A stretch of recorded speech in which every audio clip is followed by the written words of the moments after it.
士们、先生们，现在我们已经着陆，飞机还将继续滑行，请您在座位上坐好。请等系好安全带指示灯熄灭后再站起来。根据民航规章要求，离开飞机前不要开启您的手机电源。等飞机完全停稳后，请小心打开行李架，以免行李滑落。下机前，请查看您的座椅周围及行李架内是否有遗漏的物品。您的交运行李，请您到候机楼行李提取处领取。需要转机的旅客，请直接前往转机柜台办理手续。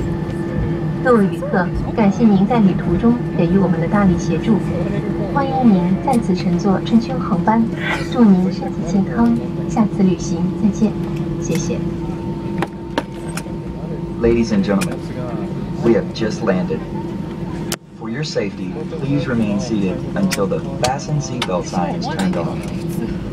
According to CAAC's regulations, please do not switch on your mobile phone until you are in the terminal. Please be careful when opening the overhead locker, in case any luggage falls out unexpectedly.